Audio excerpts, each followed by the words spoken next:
Hey all, Chris Bassett here, and I'm doing a little Marvel Rivals beginner's guide for Star-Lord. Let's get right into it. Yeah, buddy!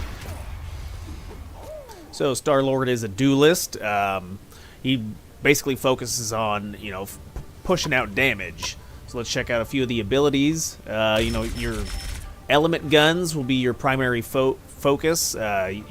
It's on RT trigger for me. I don't know if you're playing on controller or keyboard, but I prefer controller, so you can shoot enemies with dual guns. Pretty simple. Point your reticle at their direction, go for headshots, do extra damage. The Galactic Legend is his ultimate, so you engage in free flight, and you automatically lock onto enemies in sight. The hitbox is pretty generous with this. I mean, you aim in their general direction, but I've been off by quite a bit and still lock onto them, so it's a lot of fun. You can bypass the animation of the startup animation, like the first second. If you hold the trigger down as you're shooting, you'll skip that and allow you to shoot for a few seconds longer. Something else that's interesting, worth noting, is right now, if you're playing on PC, the higher your frame rate is, the more damage you'll do. So that's not just for Star-Lord, but for a lot of characters. You'll be able to move a further distance, and you'll be able to do more damage in a shorter amount of time. So that's kind of broken. They'll probably fix that pretty soon.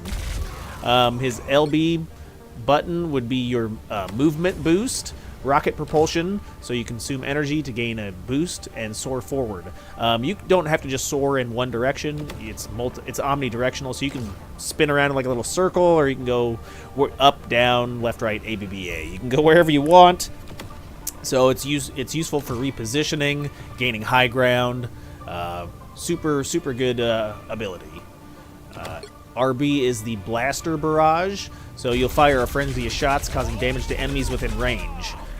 What's real nice about this is if your accuracy sucks, like mine, if you're within 8-meter range, you will target enemies and, as you can see, do damage over time.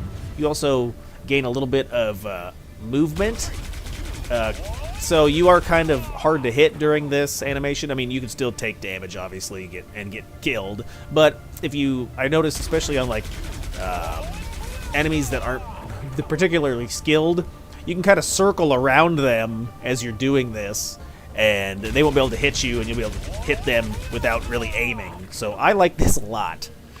Stellar Shift, your LT button. You can dodge in the direction of movement and swiftly reload.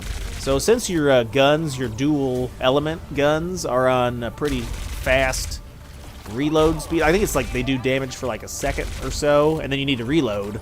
You can instantly reload by dodging, and you're also invulnerable for like a third of a second during this dodge. So there's a very small window you can dodge and not take damage. I believe it's the part of the animation where you're blue, like your character model turns to that blue flash.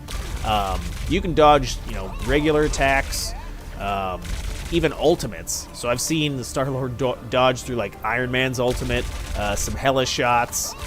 So if you time it right, you can actually completely avoid damage during that third of a second. So Leader's Soul, this is this season's passive. If you're teamed up with Adam Warlock, you get a little bit of time. You get like, what was this, 12 seconds. You get a 12-second window where you can reposition and then revive yourself. So I'd recommend, if you're going to use this, say you die in the middle of a firefight, reposition, take cover behind something, and then revive. You've got, like I said, 12 seconds to do so, but it's a lot better than having to run all the way back from spawn. And then the suggested combo, it says wield the dual element guns to deal damage, nimbly dodge attacks, and swiftly reposition with Stellar Shift, and then take down the enemies with a lethal combo of Blaster Barrage and Rocket Propulsion.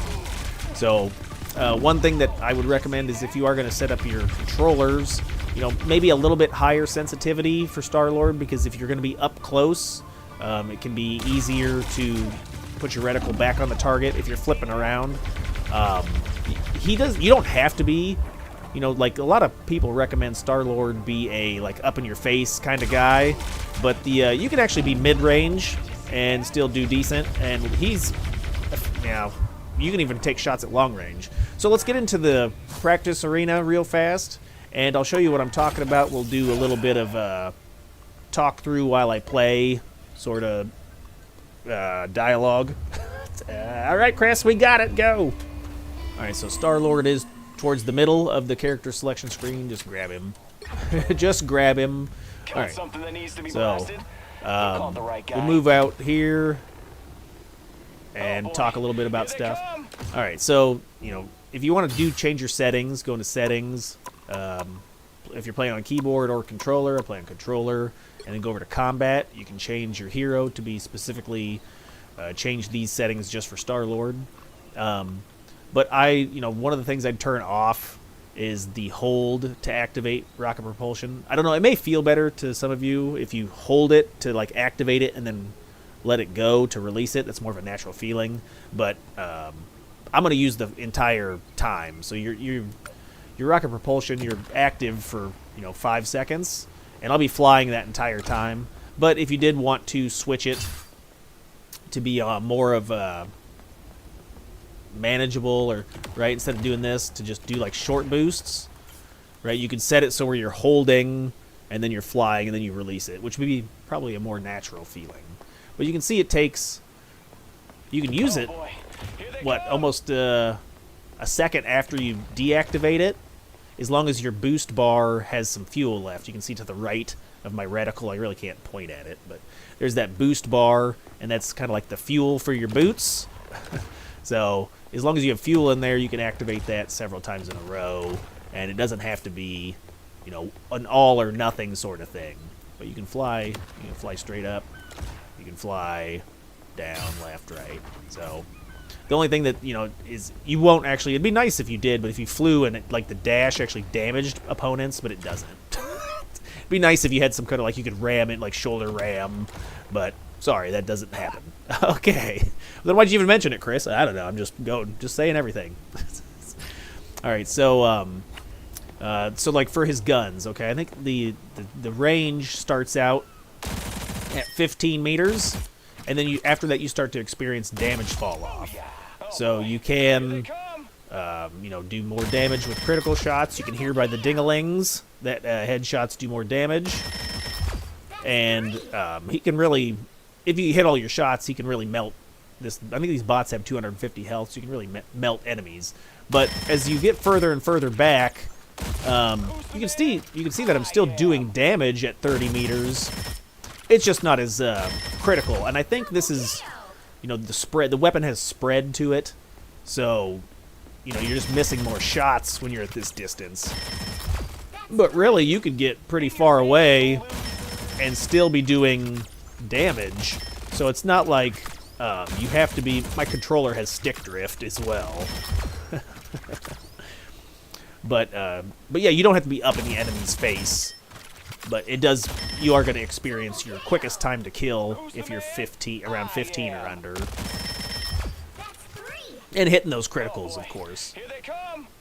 All right, so yeah, as I was saying, this blaster barrage, this is nice. If you get it, and then you can't quite finish them.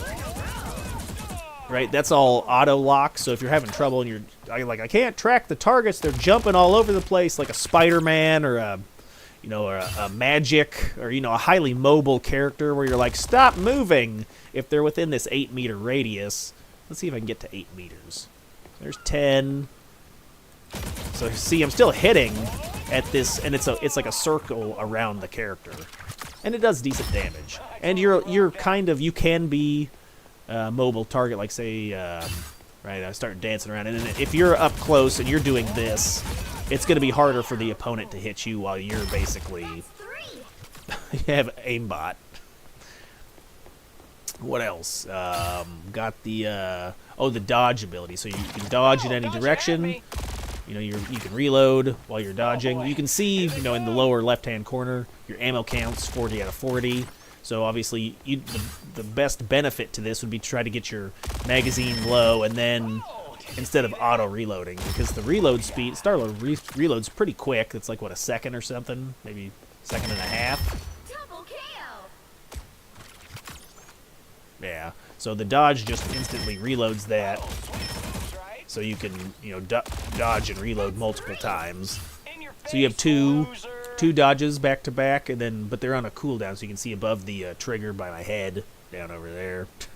You can see the 2 and then 1, and it's on like a what, a 1, 2. It's on like a 5-second cooldown that you can regenerate those dodges. So, and then that. Let's see if we can do some flight. We'll fly over there and see if we can dodge a bullet. Oh, they do not. So they're shooting. I'm getting hit. Well, jumping over it, but there is that brief window of invincibility that you can get. Just what the doctor ordered.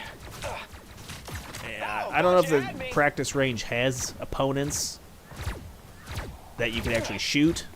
All right, but you do have that little window. Something else I'd like to mention, you know, this has probably been talked about, or maybe you guys already know about this, but character hitboxes aren't super accurate.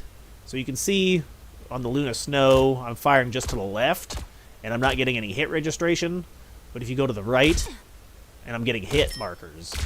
So if you have to pick a side to shoot the right side of the character, because look, my reticle's not anywhere close to the head, but I was getting headshots. So I think this has something to do with the third-person perspective. There, look at this. Look, I'm still getting hits over here. There, and it stops there. But over here... So, that's just something to keep in mind, that if you are aiming, keep the aim to the right side. And if you're wondering, like, I know I hit that shot, well, you may have shot just to the left of the character as opposed to the right. You get pretty far away, really. So, they may need to fix that in the future, but I don't know if they can because the way that the third-person perspective is set up. And then the last ability is your ultimate, right? Pretty good. You fly up in the air. You gain aimbot. You can use A to ascend, D to descend. What does that last for? It's pretty nasty if you can focus the squishies, right? You focus the healers in the back line, and so if you time this just right, you can skip that animation where he like puts on his helmet or whatever. Let's see if we can get it done. But then it's pretty broke. You can also reload by flipping while you're doing your flip you off. So you do this, and you dodge, so you can reload quicker. But I mean, you're already reloading pretty quick as it is. Alright, I'll give it one more shot. There's a real small window where if you hit the fire button right as you're... Yeah, I didn't do it right. But okay, if anybody else, yeah, put in the comments if you can get her done. But you can skip that animation just for like an extra second of fire time. But yeah, the basic play style for Star-Lord is, you know, since you can reposition, you know, you can get around behind enemies. Since he only has 250 health, don't try to attack directly. You know, take flanks, take side routes. But if you do have a tank nearby, you can push next to your tank, and then you can get in close, and then you can do this move to finish off people that are at low health. I wouldn't do that until they're at low health. So you can try to get a few shots in, and then they're like, oh no, they're low, and then you can do this to finish them off. But he's a lot of fun.